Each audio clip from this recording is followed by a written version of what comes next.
What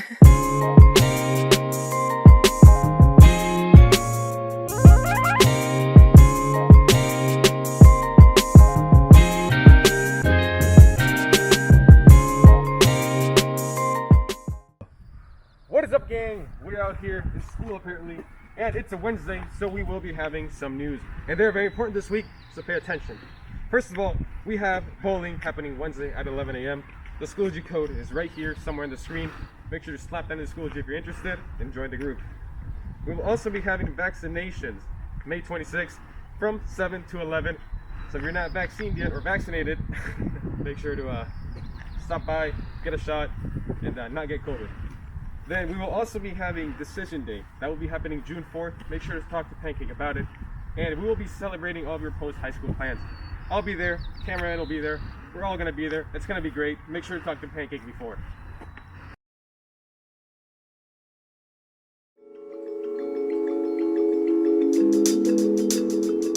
Seniors! We know it's been a hard year. We haven't been able to do many events that we usually would do, but we do have some good news. Prom is still happening, just not quite how it was last year.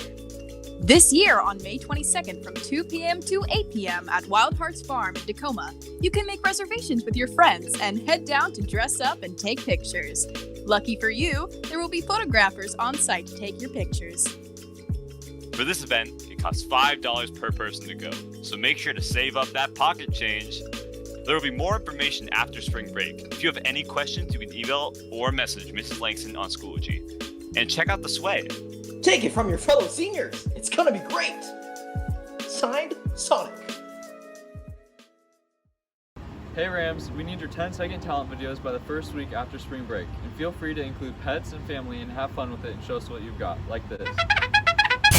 As for our longer talents, send short audition videos to Mrs. Langston. Start practicing over spring break, and when auditions are approved, you'll receive more info.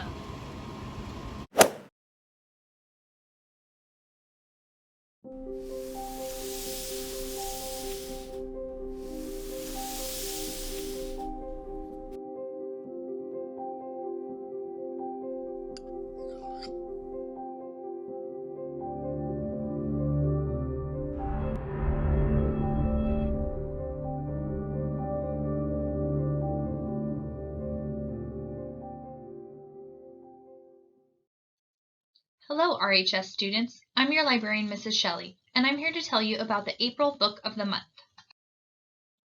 Concrete Rose by Angie Thomas. The genres are multicultural and contemporary fiction, and this book is the prequel to The Hate U Give, which was also made into a movie. If there's one thing 17-year-old Maverick Carter knows, it's that a real man takes care of his family. As the son of a former gang legend, Mav does that the only way he knows how, dealing for the King Lords. With this money, he can help his mom, who works 2 jobs while his dad's in prison.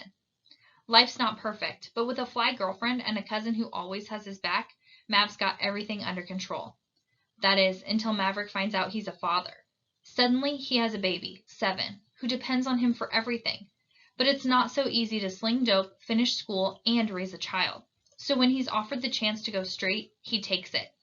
In a world where he's expected to amount to nothing, maybe Mav can prove he's different. When King Lord blood runs through your veins, though, you can't just walk away. Loyalty, revenge, and responsibility threaten to tear Mav apart, especially after the brutal murder of a loved one. He'll have to figure out for himself what it really means to be a man. You can get this book from your school library. This book is currently on display on the top of the shelves at the end of the fiction section. I've circled it in the picture so you can see. You can also search the library catalog for this book. To do so, log into Destiny, which you can access through the Schoology Group resources or the Clever portal. Click Catalog, type the title of the book in the search bar, and press Enter. Write down the call number so we can help you get the book when you come to the library for pickup. We're open Monday through Friday from 7:45 a.m. to 3 p.m. I've also included a picture of the call number at the bottom. But there are other ways to read this book. Download the Libby app through the company portal. This will allow you to check out ebooks from the public library to read on your PSD student device. To use the Libby app, you need a library card. Getting a library card is quick, easy, and free. Here's the link. You can also purchase this book through Amazon or Barnes & Noble. Happy reading!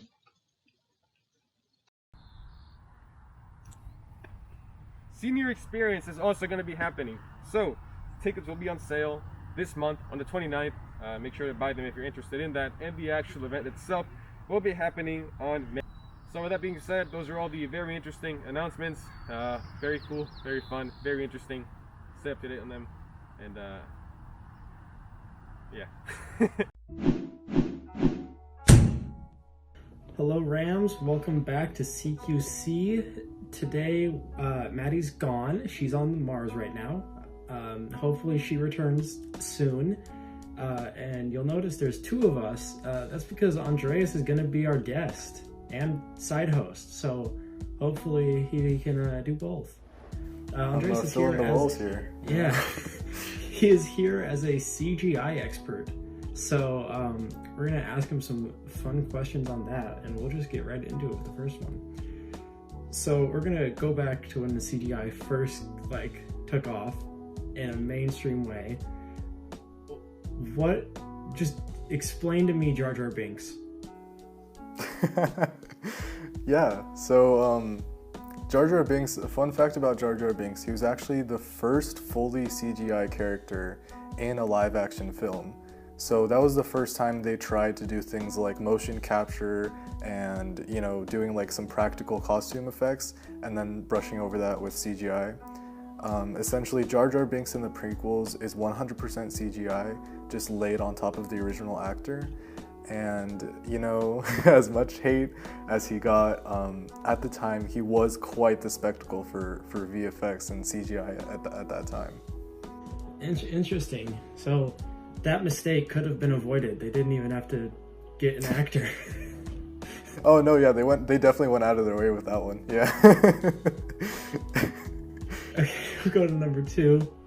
So we all know that Marvel movies are basically the biggest thing in the cinema right now, and much to some people's chagrin, they do use a lot of revolutionary CGI.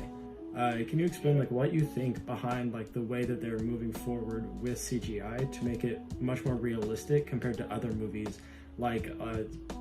every DC movie which looks like a tank? Yeah, so Marvel, some people like to say that they're getting worse. At the end of the day, I always try to preach this, is that anytime in any movie almost, when CGI looks bad, 90% of the time it's because they didn't give enough time to those poor artists. Very oftentimes those artists are underpaid and undervalued, and they don't give them enough time to finish a lot of scenes. So anytime you see a CGI scene that looks bad, you might say Henry Cavill's upper lip. Right. Quick backstory here. In 2016, when Batman vs Superman came out, Henry Cavill's upper lip was CGI'd out because he had a mustache, busy filming Mission Impossible. Okay, everyone enjoy the rest. Yeah. So yeah, Marvel came onto the scene with Iron Man as a huge step into CGI, because that whole Iron Man suit looks extremely realistic, all the mechanical moving parts and that was 100% CGI. Wasn't the Mark 1 somewhat practical? Because I remember seeing shots from when they made it, and the chest rig and the helmet were half real, and then they did the rest of it with CGI. Right, so a lot of people mention that too. So to my understanding, I'm pretty sure they did make a lot of practical armor, but most of the time that was just used as background footage and stuff like that. If a piece of armor is in the background, they'll just have that there. But whenever the suit is actually on and moving and stuff like that, that suit is 100% CGI. And they'll have Robert Downey Jr. inside of it with that on, just purely as reference. And everything on top of that, they just do CGI, because if you have perfect reference, you might as well use it, That's interesting to know. Even for the past 12 years, they've still been ahead of everyone else with their CGI. You can go watch Iron Man 1 and it has better CGI than Zack Snyder's Justice League. Yeah, it's insane what they can do nowadays, especially with Endgame was insane, obviously, and like Thanos in Infinity War was a masterpiece. They found a way to perfectly kind of capture the expressions of the actor in the original footage and translate that into a CG character, which, you know, to that extent hadn't really been done before. Yeah. So we'll go to the final question here. So we've been talking about big CGI that is, you know, obvious that it's CGI. You're not going to find a purple alien walking the street. What about subtle CGI, like things in The Irishman, where they take the corpse of Robert De Niro and make him look like he's a functioning human being? Yeah, The Irishman is a great example of you know, a little bit more subtle CGI, because there aren't exploding buildings, there aren't you know, exploding cars and aliens. It's just the actors being de-aged, which de-aging can mean a lot of things in modern day Hollywood. Some people might point to deepfakes, and deepfakes unfortunately aren't really to the tier that they would need to be put up on the big screen. So right now for de-aging, they're usually just fully CGI replacements of heads, which is what they did for The Irishman, or replacements of skin, kind of brushing up someone's skin and kind of trying to pull back skin around the neck especially is when a lot of aging comes through. So they'll pull that in essentially. And with The Irishman, Martin Scorsese, it was insanely important to him that the actors didn't have huge motion capture helmets or points on their face to track movement. So what they did, they had a 3-camera setup. It was the main camera and 2 cameras on the sides, which are infrared cameras, and those have rings around them. They flood the scene with infrared light, and then they essentially use that footage from the infrared cameras, which is super high quality, to track the movement of the faces. So it turns out that you don't even need any points or any sort of advanced like tracking helmets or anything, because they have so many different camera angles that they're essentially just able to kind of like on your phone, you know, the face sensor, it just tracks the points that it already projected onto the actor's face and uses that to recreate the mesh, which is insane technology. Yeah, that's very interesting. Incredibly impressive. Well, yeah. Thank you for being our guest / co-host for this episode. Hopefully we return to 4 people on the next one once Maddie comes back from her space adventure, and we can think of something before the day before we film. So thank you, Rams, so much for watching. Hopefully you guys enjoyed. Have a good day.